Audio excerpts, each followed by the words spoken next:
Friends, welcome to my YouTube channel A to Z classes by Gaurav sir. हम लोग हैं अभी chapter land resources and agriculture में। And आज का टॉपिक क्या है? Agricultural development in India. Means India में एग्रीकल्चर का डेवलपमेंट हुआ कैसे कैसे। तो हम लोग ज़्यादा एंशिएंट मेडिवल टाइम में डिस्कस नहीं करेंगे, चूँकि हमें एक ट्रेंड समझना आज का। तो हम लोग बस देखेंगे कि प्री इंडिपेंडेंस टाइम में मीन्स 19th सेंचुरी में बोल सकते हो, जैसे 1910 1915 इस तरह से क्या था। तो लार्जली हम लोग हमारा एग्रीकल्चर क्या था? तो लार्जली सब्सिस्टेंस एग्रीकल्चर था। सब्सिस्टेंस सर ये क्या होता है? सब्सिस्टेंस ये क्या होता है? सब्सिस्टेंस मतलब कि क्या था, केवल अपना खाना पीना चल जाए, मतलब कोई कॉमर्शियल एग्रीकल्चर ज़्यादा नहीं था, थोड़ी बहुत, कि जैसे टी का प्लांटेशन हो जाए, कॉफ़ी प्लांटेशन हो जाए, वो थोड़ी बहुत, मेनली लोग किसी तरह अपना खाना पीना चल जाए इस तरह का सोचते थे। तो प्री इंडिपेंडेंस मीन्स क्या था, हमारे पास लार्जली सब्सिस्टेंस एग्रीकल्चर था। एंड उसी तरह से first half of the 20th century means first half of 20th century means 1950 के आसपास तक क्या एकदम बिल्कुल ख़राब स्थिति था। क्या था? डिसमल परफॉर्मेंस जिसे बोल सकते हो एग्रीकल्चर का। क्या? Dismal performance. अब ये क्यों सर? क्योंकि वहाँ पे याद करो क्या होता था, मेनी ड्राउट्स एंड क्या फेमाइंस। ड्राउट्स एंड फेमाइंस क्या होता था? बहुत बार आ रहा था। ड्राउट्स एंड फेमाइंस बहुत आ रहा था, जिसके कारण बिल्कुल स्थिति खराब था। कब? तो half means first half of 1920। और इसी समय रहा खुशा बच्चा खुचा और स्थिति खराब क्या हो गया कि almost 1/3 irrigated area means irrigated area क्या हो गया, जब 1947 में हमारा पार्टीशन हुआ तो कहाँ चला गया? पाकिस्तान चला गया। तो पहले ही से स्थिति है कि एक तो लोगों की मेंटलिटी ऐसे कि खाने भर हो जाए, सब्सिस्टेंस एग्रीकल्चर। दूसरी, बहुत ज़्यादा ड्राउट और फेमाइंस आ रहा है, सूखा और आ रहा है, ठीक है। और उसके बाद क्या हो गया, जो स्थिति और जो बच्चा खुचा क्या था, 1/3 इरीगेटेड एरिया क्या चला गया? तो चला गया पाकिस्तान में। तो उसी समय हम लोग इंडिपेंडेंस गेन किए 1947 में। तो कोई भी गवर्नमेंट आएगी तो बताओ पहला काम क्या करेगी? तो पहला तो भाई किसी तरह खाना पीना तो हो, उसके बाद ही कुछ करोगे ना। तो हमारे गवर्नमेंट का इमीडिएट टारगेट ये था कि फूड ग्रेन्स बढ़ाओ। इमीडिएट गोल गवर्नमेंट का क्या हो गया कि फूड ग्रेन्स क्या करो, इंक्रीज करो किसी भी तरह से भैया। तो फूड ग्रेन्स कैसे इंक्रीज हो सकता है, खुद सोचो। तो बताया कि कुछ जो कैश क्रॉप्स हो रहे होंगे, पहला काम क्या कहा जाएगा लोगों को कि भाई जो कैश क्रॉप उपजा रहे हो ना, उसके जगह क्या करो, तो फूड ग्रेन्स उपजाओ। पहला काम तो यही होगा फूड ग्रेन्स, कि मान लो कहीं पे बाद में चाय कॉटन की खेती करना, भाई साहब पहले चावल गेहूँ उपजा लो, खाने का तो हो जाए। इंडिपेंडेंस अभी तो गेन किए हैं, खाने का है ही नहीं। दूसरा काम क्या होगा? तो दूसरा काम हो गया इंटेंसिफाई करेगा क्या? Intensification of cropping. क्या? इंटेंसिफाई करो किसको भैया? क्रॉपिंग को। इसका मतलब क्या हो गया? मीन्स एक ही खेत में क्या करो, बदल का क्या करोगे, फसल उपजाओ। जैसे मान लो चावल गेहूं मत उपजाओ, केवल चावल गेहूं के अलावा जो टाइम बचता है उसमें कुछ जायद क्रॉप्स भी लेकर के आओ। मीन्स एक खेत में मोर देन वन फसल उपजाओ, जिससे क्या हो जाएगा, लोगों की कुछ तो खाने पीने का आ जाए, ठीक है। और तीसरा काम क्या करेंगे, तो जो कुछ फैलो एरिया रह जाता है, मीन्स क्या, कुछ फैलो एरिया रह जाता है कल्टीवेबल, तो उसे फैलो एरिया को क्या करो, फैलो जो लैंड है उसको कल्टीवेबल लैंड में बदलो। कल्टीवेबल लैंड में बदलो, उसको क्या करेंगे, कल्टीवेबल लैंड में बदलो।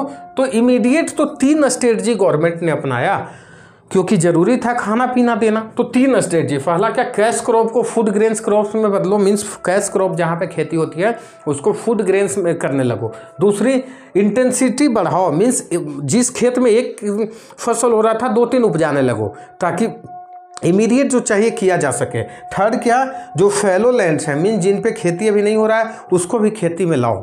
तो देखो ये सब देखने से ही लग रहा हो कि शॉर्ट टर्म मेजर्स है, कुछ दिन तक तो काम चलेगा, चला भी, इमीडिएट रिजल्ट आया, कुछ दिन तक काम चला, थोड़ी प्रोडक्शन बढ़ा। लेकिन स्थिति कहाँ गड़बड़ हो गई, तो 1950s ख़त्म होते ख़त्म मीन्स 1955-60 इस सब के आसपास क्या हो जाएगा, एंड ऑफ 1950s में स्टैग्नेंट हो गया। भाई इसकी लिमिटेशन तो है, कितने लैंड को आप अचानक कर लोगे खेती करने में, या एक खेत में क्या 20 फसल उपजा लोगे? तो क्या हो गया, हमारा स्टैग्नेंट हो गया।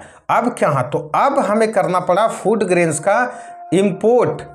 और याद करो हम लोग गए थे यूएसए के पास, एक तरह से बोल सकते हो भीखी मांगने, तो वो भी सड़ा हुआ गेहूं दे दिया था, गेहूं का खराब क्वालिटी, जिस उस समय विपक्ष का में होते थे अटल बिहारी वाजपेयी, यंग लीडर, और बहुत विरोध किए थे नेहरू जी की गवर्नमेंट को कि ऐसा गेहूं खिलाओगे। ये स्थिति हमारी थी। क्या हो गया, बिल्कुल खाने को ही नहीं है। तो क्या करने लगे लोग, तो लोग क्या करने लगे कि भाई बाहर से एक्सपोर्ट करने लगे।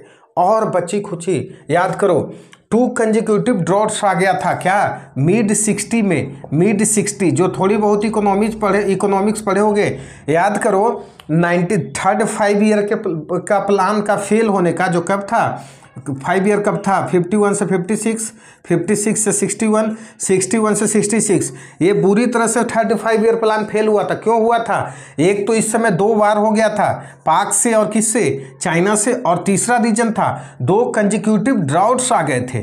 तो भाई जब 5 ईयर्स प्लान इतने फेल थे, एग्रीकल्चर भी पूरी तरह से डाउन हो गया, खाने पीने को था ही नहीं।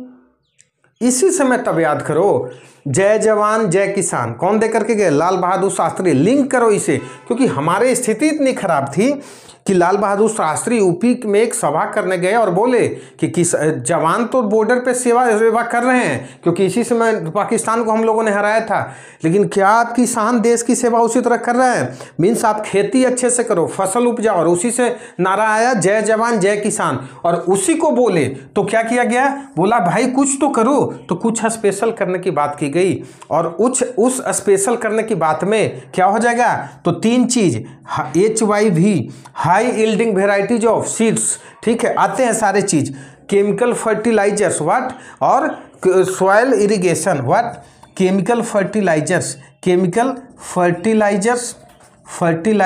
और सॉइल इरिगेशन। ध्यान से देखते हैं, soil irrigation, high yielding seeds कौन कौन सा आया, तो देखना वीट और किसका, वीट और पैडी का ज़्यादा आया, ठीक है, वीट और पैडी ज़्यादा यहीं से प्रमोट हुआ। वीट का मैक्सिको से आया और पैडी का फिलीपींस से। मीन्स वीट कहाँ से आया ये भी याद रखना, MCQ में पूछ दिया जाता है। मैक्सिको, और राइस चावल का अच्छा बीज कहाँ से आया, फिलीपींस से आया। अब ध्यान से सुनते हैं, तो पहले तो क्या हुआ भाई, सीड्स अच्छा लाओ, विदेशों से ही लाओ, केमिकल फर्टिलाइजर्स को ज़्यादा से ज़्यादा यूज करो, क्योंकि देश में स्थिति है फसल ही नहीं है। तीसरा, इरिगेशन फैसिलिटी जो है या तो फिर डेवलप करो, नहीं तो है वहीं दे दो।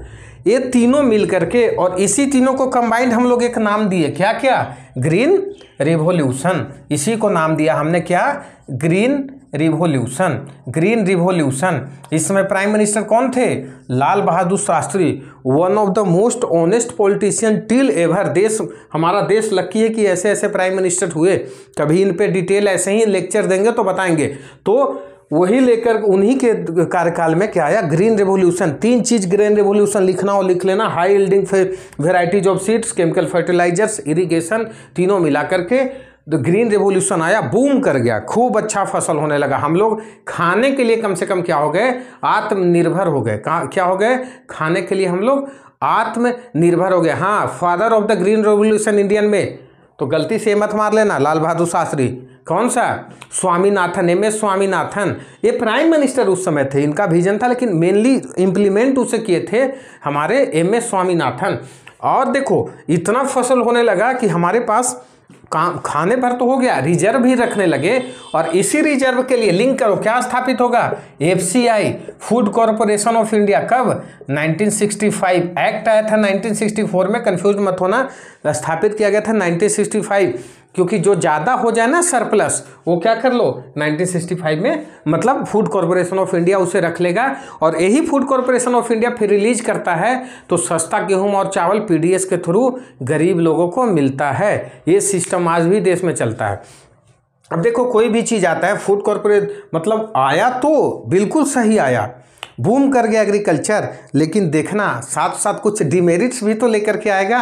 तो उस समय होता था प्लानिंग कमीशन, इसे इरेज करता हूँ, क्या, प्लानिंग कमीशन। और एक चीज़ और बताया कि 1980 जाते आते प्लानिंग कमीशन को लगने लग गया कि भाई कुछ डिमेरिट्स है इसका। डिमेरिट्स क्या है? तो देखो बताया कि मेन इसका फैक्टर ही है इरिगेशन फैसिलिटी हो। तो भाई जहाँ पे इरिगेशन फैसिलिटी नहीं है वो मीन्स वैसा एरिया जो रेनफेड है, मीन्स जो केवल बारिश पे डिपेंडेंट है, तो उसके लिए क्या करोगे? वहाँ तो पहले ही जैसा खराब स्थिति था।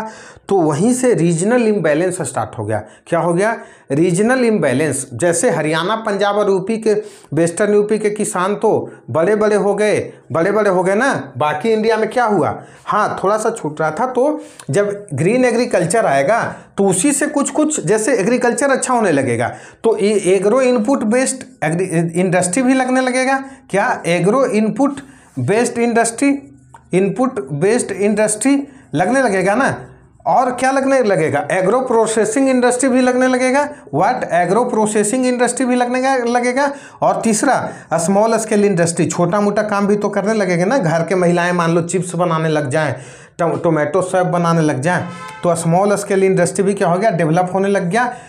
लेकिन एट द सेम टाइम इतनी अच्छी बातें के साथ साथ कुछ बुराई भी तो होती है। हर एक लोग की कुछ न अच्छाई कुछ बुराई। तो रीजनल इम्बैलेंस होने लग गया। बाकी इंडिया का किसान बेचारे जहाँ थे वहीं रह गए, गरीब ही रहने लग गए। तो सर क्या करें? तो प्लानिंग कमीशन उस समय सोचा, बोला भाई रेन फेड एरिया में क्या करें, कुछ तो करो। तो देखना 1988 में आएगा एग्रो क्लाइमेटिक प्लानिंग। मीन्स 1988 में एग्रो क्लाइमेटिक प्लानिंग स्कीम आएगा। और ये बोलेगा कि भाई साहब एग्रीकल्चर के साथ साथ बहुत सारे काम करो। पहला तो क्या करो? तो पहला तो करो भाई साहब डाइवर्सिफिकेशन ऑफ एग्रीकल्चर करो। केवल चावल गेहूं से काम नहीं चलेगा। डाइवर्सिफिकेशन मीन्स बाकी ये करो। क्या करो? तो बाकी चीज़ें भी उपजाना लगो। दलहन फसल उपजाओ, तिलहन फसल उपजाओ करने लगो। साथ साथ डेयरी भी करो, मीन्स डेयरी। फिर पोल्ट्री फार्म भी करो, पोल्ट्री फार्म भी उपजाओ। फिर एनिमल हस्बेंड्री भी रखो, पशुपालन भी करो। तो केवल एग्रीकल्चर पे डिपेंड नहीं हो, लाइव स्टॉक भी बढ़ाओ। और क्या क्या? पोल्ट्री भी रखो, हॉर्टिकल्चर भी करो, सारे चीज़ करो। कौन बोला? Planning commission. जिससे जो केवल एग्रीकल्चर पे डिपेंडेंट हो या जो लोग गरीब हो गए हैं, इतने वेरिएशंस हैं, उनकी क्या हो जाए? स्थिति ठीक हो जाए। एक कब लेकर के आ गया था? Agro climatic planning commission, agro climatic planning. कौन लेकर के आया? Planning commission. अब उसका जगह है कौन सा? नीति आयोग। अब यहीं से मिलता जुलता देखना, यहीं से। और चूंकि देखो फर्टिलाइजर्स भी बहुत ज़्यादा यूज कर रहे थे लोग, तो होगा क्या? आजकल देखते हो कितना सिचुएशन खराब हो चुका है। मिड 1960 से देखोगे 1960 से ऑलमोस्ट 15 टाइम्स ज़्यादा फर्टिलाइजर्स हम लोग यूज करने लगे हैं। तो फर्टिलाइजर्स यूज करोगे तो भाई साहब देखते हो पेट सबका निकला हुआ है। कोई ज़िंदगी जी रहा है ज़्यादा? 60 साल होते होते सब चल निकले। सब चीज़ तो आप इम्प्योर खा रहे हो फर्टिलाइजर्स का। तब इससे रिलेटेड इंडिया में फिर बोला गया भाई कुछ अच्छा काम करो, अब स्थिति गड़बड़ हो रही है। तो आप ही के बुक में देखा हुआ है, देखो क्या प्रोग्राम है, national mission for sustainable agriculture. National mission for, आपका बुक में लिखा हुआ है national mission for sustainable agriculture. What? Sustainable agriculture. अब देख रहे हो क्यों सस्टेनेबल करो, ये एग्रीकल्चर से काम नहीं चलेगा। एक तो रीजनल बेस्ड भी ये गैप आ रहा है और इन्वायरमेंट के लिए तो ठीक है ही नहीं। और इसी का देखना 2 सब प्रोग्राम भी स्टार्ट किया गया। अब ऐसे इसका ये तो बहुत बाद में आया है, 2014-15 में आया है। और इसी का देखना आपके ही बुक में 2 सब प्रोग्राम लिखा हुआ है। क्या? परंपरागत कृषि विकास योजना, राष्ट्रीय कृषि विकास योजना। परंपरागत कृषि विकास योजना, परंपरागत यही नाम है, कृषि विकास योजना और राष्ट्रीय कृषि विकास योजना। राष्ट्रीय कृषि विकास योजना जब देखोगे 2007 में ये आएगा, 2007 में, और ये आएगा 2015 में। अच्छा, इसमें बोला क्या जाता है? तो national mission for sustainable agriculture, सीधा सीधी बोलना ऑर्गेनिक फार्मिंग पे जोर दिया जाएगा। ऑर्गेनिक फार्मिंग करो भैया, काम नहीं चलेगा। केमिकल फर्टिलाइजर्स जितना मन करो यूज कर दोगे, आने वाला फ्यूचर तो गालियां देगा ना। कुछ तो प्योर छोड़ दो भाई, उसके लिए गालियां देना ही देना है। ये तो हमारे पास मिशन है। आपके बुक में एक और चीज़ दिया हुआ है, देख लो क्या दिया हुआ है। एक है फार्मर्स पोर्टल, क्या, फार्मर्स पोर्टल ऑफ इंडिया। ये ज़्यादा डिस्कस नहीं करूँगा, ये चूँकि नाम से ही पता चला फार्मर्स पोर्टल ऑफ इंडिया है क्या। अब ये ऐसा पोर्टल है जो फार्मर से रिलेटेड है, क्या बताएगा। तो आप जिस एरिया में है कभी खोल करके देखना, मैं देखा हूँ गूगल पे, जाना इसके वेबसाइट पे, तो पहले अपना राज्य पे क्लिक करोगे, फिर राज्य से डिस्ट्रिक्ट आओगे, ब्लॉक आओगे, वहाँ पे बताएगा कि आपके ब्लॉक में कौन कौन सा खेती हो सकता है, कब करें, कितना हेक्टेयर या कितना फर्टिलाइजर्स यूज़ करें। मीन्स फार्मर से रिलेटेड क्या होगा, इनके पास क्या दिया जाएगा, सजेशंस दिया जाएगा। तो ये हमारा है एग्रीकल्चरल डेवलपमेंट ऑफ इंडिया में। थोड़ा रिवीजन कर लेंगे और एक छोटा सा टॉपिक और है। तो क्या पढ़ाया, तो मैं बताया कि सर प्री इंडिपेंडेंस ना हमारी स्थिति बहुत ख़राब थी। एक तो लोग की टेंडेंसी ऐसी थी कि अपना खाने भर हो जाओ, उसी को सबसिस्टेंस एग्रीकल्चर बोले, कि केवल सबसिस्टेंस एग्रीकल्चर करना चाह रहे थे, उतना ही भर काम मस्त था। सर फर्स्ट हाफ ऑफ 1950 और स्थिति खराब इसलिए हो गई क्योंकि ड्राउट्स और फेमाइंस बहुत ज़्यादा आ गए, ठीक है, फेमाइंस बहुत ज़्यादा आ गए। और बचा खुचा काम, पाकिस्तान जब अलग हुआ तो 1/3 एग्रीकल्चर पार्ट कहाँ, मतलब इरीगेटेड पार्ट कहाँ चला गया, पाकिस्तान में। अब इतनी स्थिति खराब, उसी समय हमें अंग्रेजों ने आज़ाद कर दिया। तो पहली चैलेंज भैया किसी तरह क्या करो, खाने भर तो उपजाओ। तो 3 काम किया गया। कैश क्रॉप्स जो जमीन पे होता था उस पर खाद्यान्न फसल किया गया।